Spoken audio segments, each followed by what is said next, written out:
Na aula de hoje a gente vai aprender sobre o Gênesis, capítulo de número 6, 7, também o número 8, número 9 e o número 10. Aprenderemos hoje sobre a depravação humana e o que a corrupção trouxe ao gênero humano. A gente percebe aqui no capítulo 5, no versículo 32, que nasceu o filho de Lameque, e este moço chama Noé. Noé é um moço completamente voltado a Deus e ele tem 3 filhos.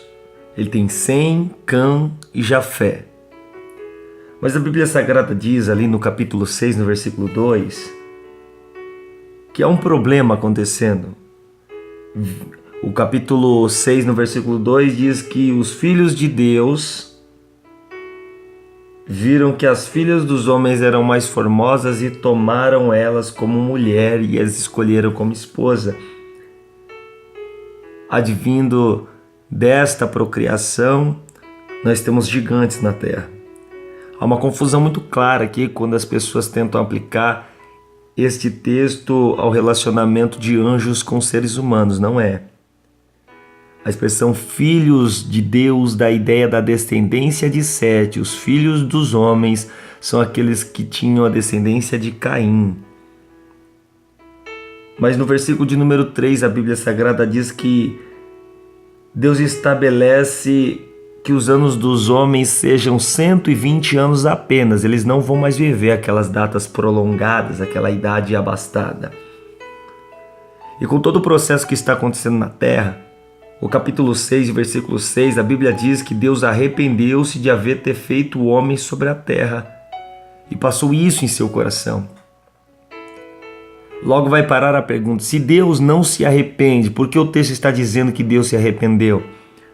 O que nós devemos entender é que isso é um termo que na teologia a gente chama de antropomorfismo. A palavra antropos é homem no grego, a palavra morfê é forma. Então, juntando as duas palavras antropo e morfê, é forma de homem. É quando nós usamos alguns atributos humanos sobre Deus para entendermos qual é o tipo de sentimento que Ele está tendo. Lembrando, Deus não é homem, não tem forma humana. A própria Bíblia diz no Evangelho de João que Deus é Espírito. Então, por isso, Deus, como se tivera tido um arrependimento, é esse sentimento.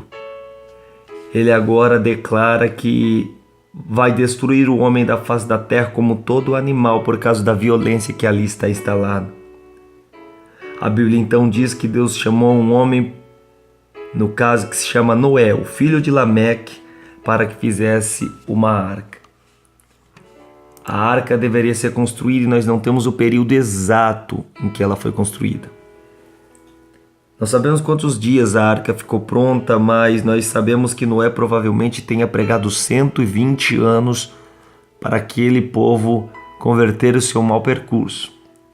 O tamanho da arca, segundo descreve o Gênesis 6, você vai perceber que ela é grandiosíssima. Ela seria de 150 metros de comprimento, 25 metros de largura e 15 metros de altura. Dentro desta arca, a voz do Senhor chamaria um casal de cada animal que vivia sobre a face da terra e das aves também. A família de Noé também entrou, todos os seus filhos com suas esposas. E a Bíblia Sagrada diz que quando Noé entrou na arca, Gênesis capítulo 7, no versículo 6, Noé tinha 600 anos. Veja que já tinha passado 100 anos que Noé estava ali. Mas o que a gente pode perceber aqui também é que o dilúvio ele vai chover 40 dias e 40 noites. E após esta queda de chuva de 40 dias e 40 noites, Noé sai da arca. A Bíblia Sagrada começa a contar como a água do dilúvio começou a se desfazer. E como ela começou a descer? Pois é, depois da chuva, no 27º dia, Noé sai de dentro da arca. Percebam, a Bíblia Sagrada diz no capítulo 8, versículo 7, que Noé solta um corvo para que vá buscar terra. Uma ave era usada sempre em embarcações porque ela poderia trazer um ramo de alguma espécie de planta se ela encontrasse terra firme.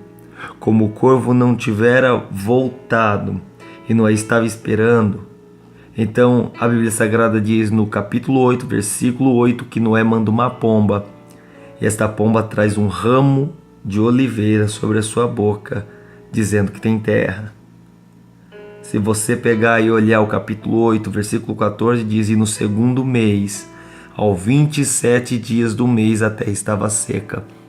27 dias depois da chuva, Noé sai da arca. Noé sai com a sua família e habita ali naquela região. Vai começar uma nova povoação. O capítulo 9 diz que Deus faz um pacto com Noé.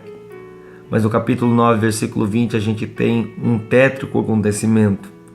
A Bíblia Sagrada diz que Noé plantou uma vinha, e essa vinha fez com que ele lá fizesse um vinho, e bebendo ele deste vinho ficou embriagado e ficou nu. Seu filho Cã, ao vê-lo nu, começou a rir de sua cara, e a Bíblia diz que ele amaldiçoa Cã, e a partir daquele momento Cã sai dali amaldiçoado. As gerações futuras que vão estar agora sobre a terra, que vai se chamar Canaã, são todos da descendência de Noé. Então, a partir de agora, Deus começa uma nova geração de homens, todos descendem de Noé. A partir daqui, então, a gente entende. Estamos na segunda etapa da nossa história bíblica, em que nós vimos a corrupção da raça humana, a história de Noé e de sua família. Siga conosco, Deus te abençoe.